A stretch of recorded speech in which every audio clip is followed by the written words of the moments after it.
one person coming in from China. We pretty much shut it down coming in from China. The coronavirus outbreak in China. China, you know about where it started. We worked too hard and we fought too long to lose it to a Wuhan. That's what I said, a Wuhan virus. The virus grew to a pandemic because Chinese officials silenced health authorities in that country who tried to warn the public about it. Took away our chance to potentially stop this from becoming a global pandemic. They need to pay for that. The reality is that we could have been better off if China had been more forthcoming. Friends, कभी भी एक disaster हमें face करना पड़ता है तो normally हम किसी को अकाउंटेबल या उसका जिम्मेदार ठहरा देते हैं। जैसे आपने देखा, इस पैंडेमिक के लिए कई सारे लोग चाइना को ब्लेम कर रहे हैं, तो कोई ट्रम्प को और तो कोई अफ्रीकन्स को। फ्रेंड्स, हम ना किसी कंट्री या इंसान को सपोर्ट कर रहे हैं और ना अपोज, पर रियलिटी में ये जानने की कोशिश करेंगे आखिर इसकी शुरुआत कहाँ से हुई और कैसे।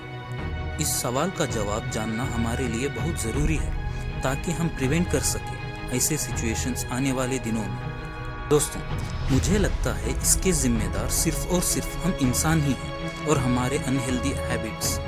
इस पैंडेमिक की वजह ये वायरस है और एनिमल्स इन वायरस के कैरियर होते हैं और हम लोगों की एक्टिविटीज से ये वायरस एनिमल्स से हम तक कांटेक्ट में आते हैं। यूनाइटेड नेशन एनवायरनमेंट प्रोग्राम का कहना है कि 60% ह्यूमन इन्फेक्शियस डिसीजेस एनिमल्स की वजह से होते हैं एंड 75% एमर्जिंग डिसीजेस भी एनिमल से ही होते हैं, जैसे स्वाइन फ्लू पिग्स की वजह से, एबोला बैट्स की वजह से, HIV मंकी की वजह से, सार्क सीविड कैट्स की वजह से, मर्स कैमल की वजह से और कोविड-19 बैट्स की वजह से।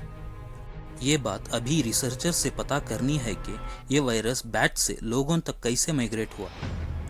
बट ये बात तो कंफर्म है कि हमारे एक्शन से माइक्रोब्स को अपॉर्चुनिटी मिलती है ह्यूमन कांटेक्ट एस्टैब्लिश करने में। रिसर्च के अकॉर्डिंग हर दिन 200 मिलियन एनिमल्स मारे जाते हैं फॉर फूड। अगर हम एक्वेटिक एनिमल्स, वाइल्ड एनिमल्स के हंटिंग को भी कंसिडर करें तो ये नंबर डेली 3 बिलियन तक पहुंचता है। मैं ये बिल्कुल नहीं कह रहा हूँ कि हम सभी को वेजिटेरियन बन जाना चाहिए। आप नॉनवेज खा सकते हो, पर हेल्थ वाइज आपको क्लीन मीट खाना होगा। बिकॉज डोमेस्टिक एनिमल्स में मिलियंस ऑफ पैथोजेंस होते हैं और हम ऐसे मीट्स को कंज्यूम करते हैं तो हम भी इन पैथोजेंस से इन्फेक्ट हो सकते हैं। लाइफ स्टॉक इंडस्ट्री में एंटीबायोटिक्स के वाइड स्प्रेड की वजह से बैक्टीरियल पैथोजेंस अपनी इम्यूनिटी बिल्डअप कर रहे हैं, जिससे फ्रंटलाइन ड्रग्स उन पर काम नहीं कर सकते। हमें एनिमल्स हंटिंग को भी स्टॉप करना होगा। Because zoonotic diseases ऑफनली environmental changes या इकोलॉजिकल डिस्टर्बेंस की वजह से होते हैं और ये एनवायरमेंटल डिस्टर्बेंस ह्यूमन एक्टिविटी का ही रिजल्ट होता है। फ्रेंड्स, सिर्फ कुछ लोगों की गलती की वजह से हम सभी को मुश्किल में नहीं डाल सकते। फ्रेंड्स, इस वीडियो में आप देख सकते हो कि एक गरीब माइग्रेंट जो भूख के मारे रोड पर जो कुत्ता मरा पड़ा हुआ है उसका मीट कंज्यूम कर रहा है। अब ये इंसान अगर किसी को ब्लेम करे तो करे किसे?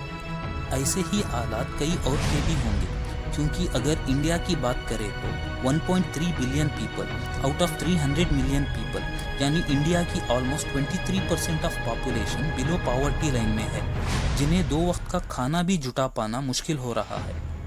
इसीलिए हमें जिम्मेदारी लेनी होगी। जो मीट कंज्यूम करते हैं, प्लीज़ क्लीन मीट कंज्यूम करें। एनिमल रेयरिंग को भी हाइजीनिक वे में करना होगा, वरना जहां एनिमल्स अनहाइजीनिकली क्लोजली पैक्ड होंगे वहां वायरस का डर ज़रूर होगा और यहीं से नया पैंडेमिक शुरू हो सकता है। अब ये कम्प्लीटली हम पर डिपेंड करता है कि हम खाते हैं क्या, वेजीज या कोई भी मीट या सिर्फ clean meat. So friends, before just blaming anyone, let's rethink our relationship with natural ecosystem and the effect that we are causing to it. Be responsible, be safe. दोस्तों, इस कंटेंट को awareness के लिए ज़रूर दूसरों तक पहुंचाइए और सब्सक्राइब करना मत भूलिए। Thank you.